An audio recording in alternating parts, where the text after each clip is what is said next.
Hey Alejandro, do you know why cows have hooves instead of feet? I don't know. Why? Because they lactose. Very funny, Isla, but enough horsing around. Let's get back to the show. Happy World Farm Animal Day, Broncos, and welcome to episode 2 of Polypost Now. Starting off this week's headline recap, the Academic Senate held its first meeting of the year, voting on whether to pass the proposal for the new graduate writing assessment requirement. Students are facing a staggering 6% tuition increase every year for the next 5 years, and they are speaking about the topic. And last but not least, the restaurant at Kellogg West curated a new menu for the semester. CPP's first monthly Academic Senate meeting took place on September 20th, discussing concerns about the new graduate writing assessment requirements being implemented in fall 2025.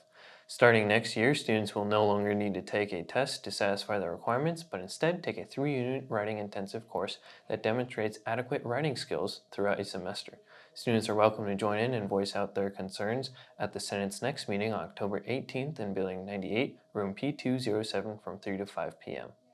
The restaurant at Kellogg Ranch debuted its newly curated menu on September 13th, and hospitality management students are excited about the changes and eager to have guests come try it. The menu focuses on diversity and incorporates global flavors while using fresh ingredients from their own culinary garden, so don't miss your opportunity and make a reservation online today. Hey Alejandro, have you been seeing all the recent clips of Taylor Swift's Eras Tour? Yeah, how could I not? It's all over my Instagram feed. It makes me wonder which other artists could pull off a tour that compiles all of their previous work.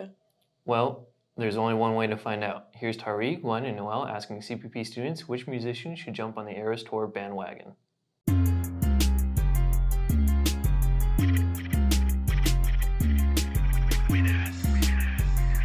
What's up, everyone? My name is Noel. I'm with the Polypost, and I'm with Daniel. My first question for you is, what is your top 3 albums of the year so far?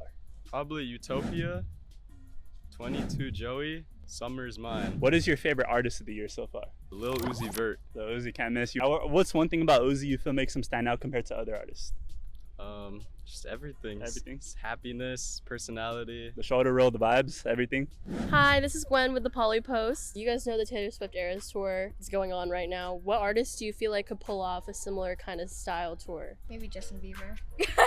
Like he could have like his old like Selena music and then his heartbreak music. How you guys doing? My name's Tyrie Lane and I'm with the Polypost. I'm sure you're aware kind of the Taylor Swift Eras Tour. Who did you feel could have maybe a similar tour with that kind of effect around the public?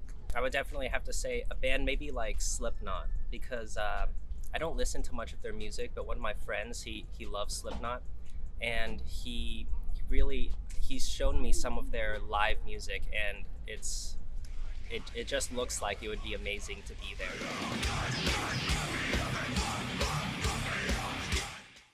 The CSU Board of Trustees approved a 6% tuition increase each year for the next 5 years across the CSU system, and the yearly tuition increase may deter students from even applying to a university, let alone a community college.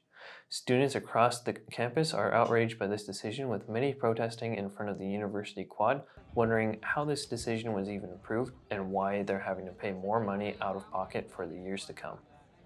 Speaking of World Farm Animal Day, isn't our school known for having a ton of farm animals? Yeah, I see horses and cows on our CPP farms all the time. Ugh, I want to meet them so bad. Well, you can. Here's Kelsey introducing us to the farm animals of CPP.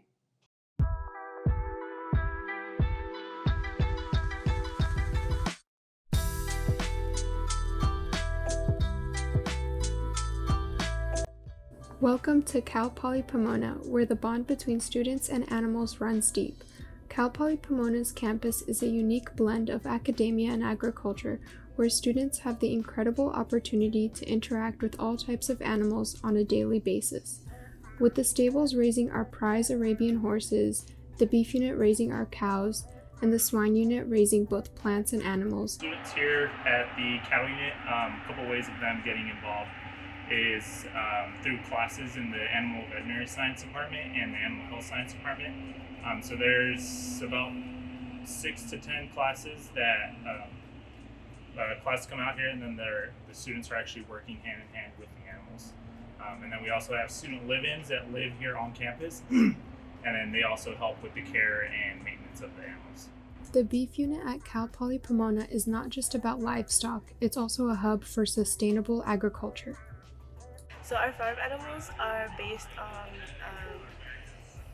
alfalfa grass, and cows, actually we do rotate them on our land.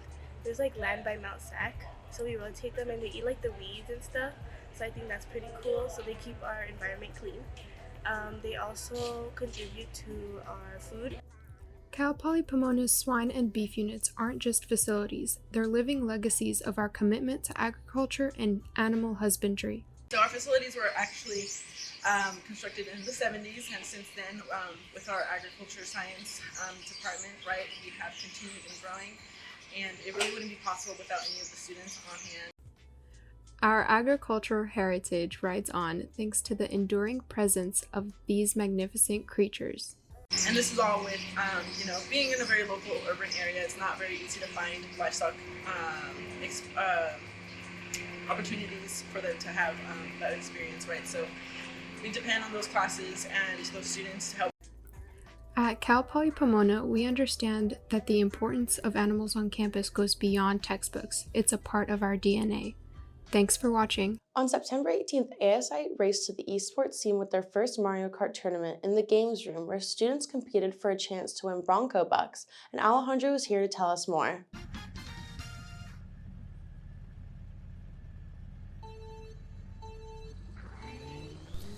ASI's Intramural League not only includes weekly outdoor sports, but hosts indoor sports as well.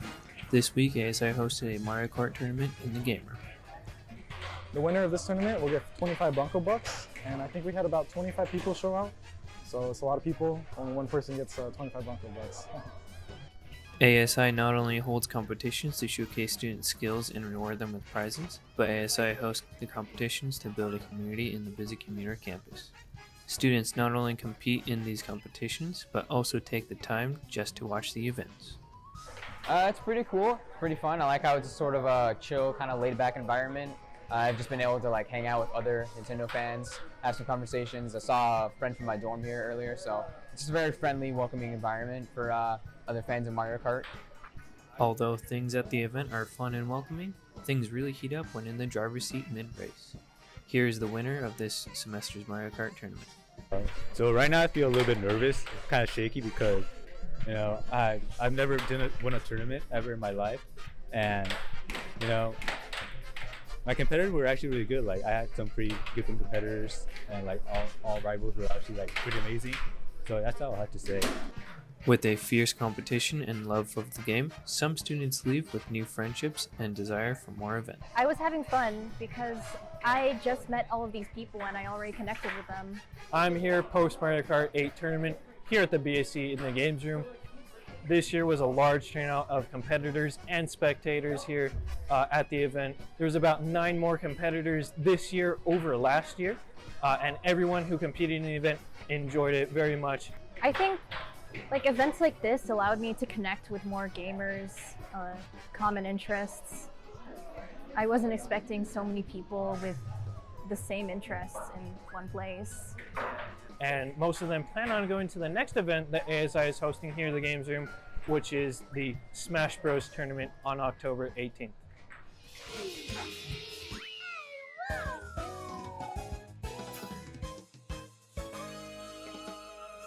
Thanks a lot, Alejandro. Now I want to play Mario Kart when I get back home. Wait, but we're not done talking about competitions on the racetrack yet. Oh yeah, we still need Greg to tell us more about how the men and women's cross-country teams did last week over on Polypo Sports. Welcome back in celebration of World Animal Farm Day, Broncos. I'm Greg Karp, and this is Polypo Sports.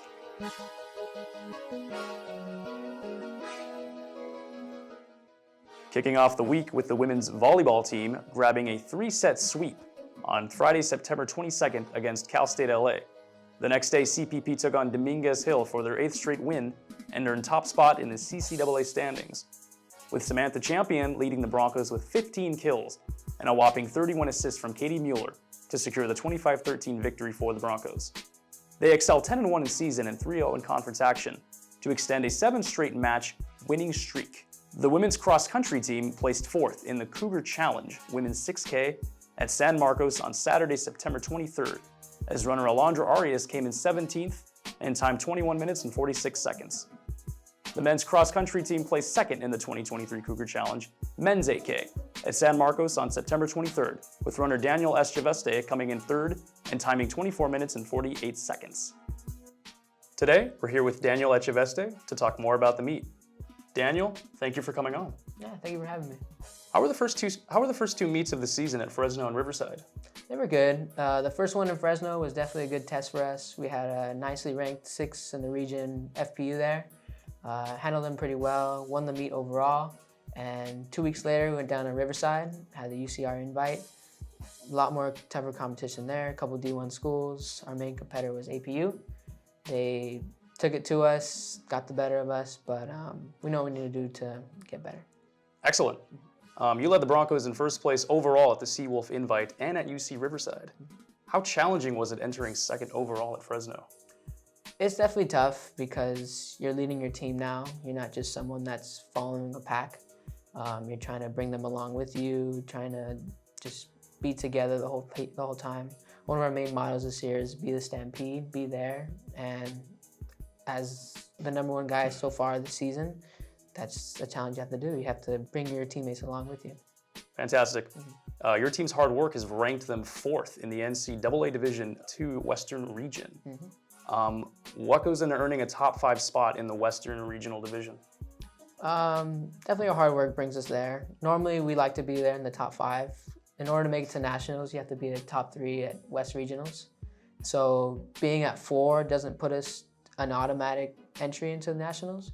So those top 3 teams are definitely ones that we're gonna have to beat coming down the line. What's next for the men's cross-country team? Next 2 weeks, we have Pomona Pitzer, right down local. It's normally a nice little local warm-up meet for conference championships, but we'll be ready for it. What are the goals for your team going into the future? We definitely want to make nationals every year. That's always the baseline goal. This year, our big one is to beat Chico State. They've been winning the conference for the last 20 years, and it's something that we just don't like to see anymore. We're just tired of it. We know we have the team, we have the tools to do it. It's just a matter of putting in the work. And this last race actually showed it. We were right there with them. We had an opportunity to actually beat them, but unfortunately we came up short once again. Thanks for coming on the show, Daniel. We wish you and your team the best of luck in the future competitions. Of course, thank you very much. The women's soccer team hosted Cal State San Bernardino on Saturday, September 23rd in a non-conference CCAA matchup, grabbing an early second half lead from Bailey McNitt before visitor Natalie Losoda Lukumi leveled the score at 1-1. Out of time and unable to score in the 86th minute, the Broncos were left at a 1-1 draw against San Bernardino, moving to an even 2-2-2 overall. The men's soccer team faced off against CCAA rival Cal State San Bernardino on Saturday, September 23rd at Kellogg Stadium. Just 79 seconds into the match, All-American senior forward Paul Roger Henschke scored a goal for the Broncos, holding down Cal State San Bernardino 1-0. Both the men and women's soccer team will be traveling up to Cal Poly Humboldt on Friday, September 29th to kick off their regular seasons.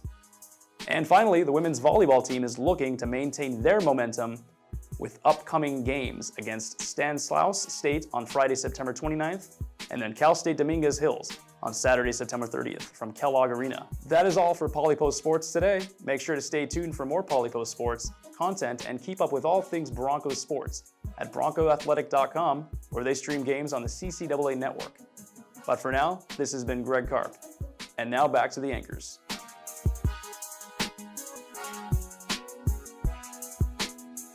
Thanks for the recap on this week's sports, Greg. We may actually need some fire extinguishers out there to put out those flames on the tracks. That's because us Broncos are the GOATs and nothing is stopping us. But that's all for today, Broncos. Tune in again next time with us here at the Polypost Now. And don't forget to check out our website at thepolypost.com for more leading news content. But for now, happy Farm Animal Day, everyone. This has been Isla. And this is Alejandro. Have a great week, Broncos.